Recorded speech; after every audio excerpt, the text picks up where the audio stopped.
ನಮಸ್ಕಾರ ಎಲ್ರಿಗೂ. ಇವತ್ತಿನ ದಿವಸ ಬುದ್ಧ ಮತ್ತು ಆತನ ಧಮ್ಮದ ಮುಂದುವರಿದ ಭಾಗವನ್ನು ನೋಡೋಣ. ಪಠ್ಯ 3ರಲ್ಲಿ ನಾವು ಭಾಗ 1 ಧಮ್ಮದಲ್ಲಿ ಬುದ್ಧನ ಸ್ಥಾನವನ್ನು ನೋಡಿದ್ವಿ. ಅದೇ ರೀತಿ ಗೌತಮ ಬುದ್ಧನು ಮಾರ್ಗದರ್ಶಕನೇ ಹೊರತು ಮೋಕ್ಷದಾತನಲ್ಲ ಅನ್ನುವುದನ್ನು ನೋಡಿದ್ವಿ. ಇವತ್ತಿನ ದಿವಸ ಬುದ್ಧನು ತನ್ನಗೆ ಅಥವಾ ತನ್ನ ಧಮ್ಮಕ್ಕೆ ದೈವತ್ವವನ್ನು ಬಯಸಲಿಲ್ಲ ಅನ್ನುವುದನ್ನು ನೋಡೋಣ. ಬೌದ್ಧ ಧರ್ಮವು ಅಥವಾ ಬುದ್ಧನು ತನ್ನ ಧಮ್ಮಕ್ಕೆ ದೈವತ್ವದ ನಿರಾಕರಣೆ ಮತ್ತು ಮಾನವೀಯ ಪ್ರಜ್ಞೆಯ ಉದಯಕ್ಕೆ ಕಾರಣನಾಗಿದ್ದಾನೆ. ಅನೇಕ ಧರ್ಮ ಸಂಸ್ಥಾಪಕರು ಹೇಳಿರುವಂತೆ ಎಲ್ಲ ಧರ್ಮ ಸಂಸ್ಥಾಪಕರು ತಮ್ಮ ಧರ್ಮಗಳಿಗೆ ದೈವಿಕತೆಯ ಆರೋಪಣೆಯನ್ನು ಮಾಡಿಕೊಂಡಿದ್ದಾರೆ.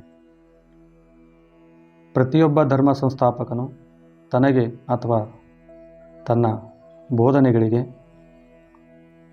ದೈವಿಕತೆಯನ್ನು ಆರೋಪಿಸಿಕೊಂಡಿದ್ದಾನೆ. ಇದು ಅವರ ಅಧಿಕಾರವನ್ನು ಭದ್ರಪಡಿಸುವ ಸಾಧನವಾಯಿತು. ತಮ್ಮ ಉಪದೇಶವನ್ನು ದೇವವಾಣಿ ಎಂದು ಕರೆದರು ಅಥವಾ ಪರಮಾತ್ಮನ ಆದೇಶಗಳನ್ನು ಪಾಲಿಸಿದರೆ ಮಾತ್ರ ಮೋಕ್ಷ ಲಭ್ಯವೆಂಬ ಭಯ ಮತ್ತು ಭಕ್ತಿಯನ್ನು ಜನರಲ್ಲಿ ಬೆಳೆಸಿದರು.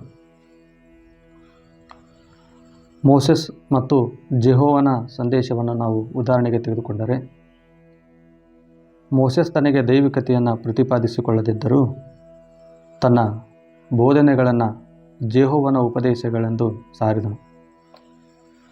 ಹಾಲು ಮತ್ತು ಜೇನು ಹರಿಯುವ ನಾಡನ್ನು ಮುಟ್ಟಬೇಕೆಂದರೆ ನನ್ನ ಉಪದೇಶಗಳನ್ನು ನೀವು ಒಪ್ಪಿಕೊಳ್ಳಲೇಬೇಕು ಎಂಬ ಷರತ್ತನ್ನು ತನ್ನ ಅನುಯಾಯಿಗಳ ಮುಂದಿಟ್ಟನು. ಅದೇ ರೀತಿ ಜೀಸಸ್ ತಾನು ದೇವಪುತ್ರ ಎಂದು ಘೋಷಿಸಿಕೊಂಡು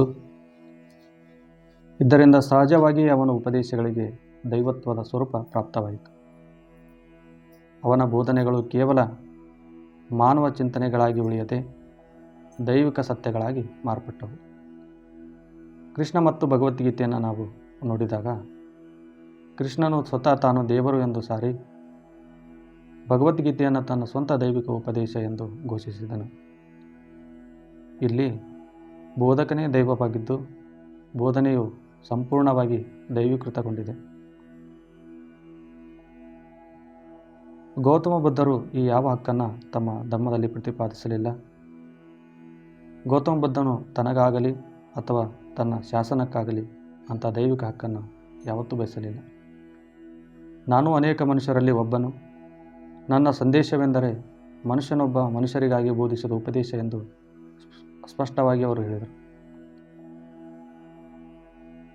ಬೌದ್ಧ ಧರ್ಮ ಬುದ್ಧನು ಹೇಳಿದಂತೆ ತನಗೆ ತನ್ನ ಉಪದೇಶ ದೋಷಾತೀತ ಎಂದು ಯಾವತ್ತೂ ಆತ ಹೇಳಲಿಲ್ಲ. ತನ್ನ ಸಂದೇಶವು ತಾನು ಕಂಡುಕೊಂಡಂತೆ ಮುಕ್ತಿಗೆ ಇರುವ ಸರಿಯಾದ ಮಾರ್ಗ ಎಂದು ಮಾತ್ರ ಹೇಳಿದರು. ಲೋಕಜೀವನದ ಸಾರ್ವತ್ರಿಕ ಮಹಾನಾನುಭವದ ಮೇಲೆ ಬುದ್ಧನ ಧಮ್ಮ ನೆಲೆಗೊಂಡಿದೆ. ಯಾವುದೇ ಕುರುಡು ನಂಬಿಕೆಗಿಂತ ಹೆಚ್ಚಾಗಿ ತರ್ಕ ಮತ್ತು ಅನುಭವಕ್ಕೆ ಪ್ರಾಧಾನ್ಯತೆಯನ್ನು ಇವರು ನೀಡಿದರು. ಬೌದ್ಧ ಧರ್ಮವನ್ನು ಯಾರು ಬೇಕಾದರೂ ಪ್ರಶ್ನಿಸಬಹುದು ಎಂದು ಬುದ್ಧನು ಮುಕ್ತವಾಗಿ ಸಾರಿದನು. ಅದೇ ರೀತಿ ಅದರಲ್ಲಿರುವ ಸತ್ಯವನ್ನು ಕಂಡುಕೊಳ್ಳಲು ಪ್ರತಿಯೊಬ್ಬರೂ ಪರೀಕ್ಷಿಸುವ ಸ್ವಾತಂತ್ರ್ಯವಿದೆ ಎಂದು ಆತ ತಿಳಿಸಿದನು. ಇವೆಲ್ಲಕ್ಕೂ ನನ್ನ ಧರ್ಮವು ಸಂಪೂರ್ಣವಾಗಿ ಮುಕ್ತವಾಗಿದೆ ಎಂದು ಬುದ್ಧನು ಹೇಳಿದ್ದಾನೆ. ಭೂಮಿಯ ಮೇಲಿರುವ ಎಲ್ಲ ಧರ್ಮಗಳನ್ನು ನಾವು ಪರಿಶೀಲಿಸಿದಾಗ ಇಂಥ ಸವಾಲಿಗೆ ಬೇರ್ಯಾವ ಧರ್ಮ ಸಂಸ್ಥಾಪಕನು ತನ್ನ ಧರ್ಮವನ್ನು ಸಂಪೂರ್ಣವಾಗಿ ತೆರೆದಿಟ್ಟಿಲ್ಲ ಎನ್ನುವುದನ್ನು ನಾವು ನೋಡಬಹುದು. ಇವತ್ತಿಗೆ ಈ ಒಂದು ಅಧ್ಯಾಯ ಮುಕ್ತಾಯವಾಯಿತು. ಭಾಗ 2 ಬುದ್ಧ ಧರ್ಮದ ವಿಭಿನ್ನ ದೃಷ್ಟಿಕೋನಗಳನ್ನು ನಾವು ಮುಂದುವರಿದ ವಿಡಿಯೋ ಸರಣಿಯಲ್ಲಿ ನೋಡೋಣ.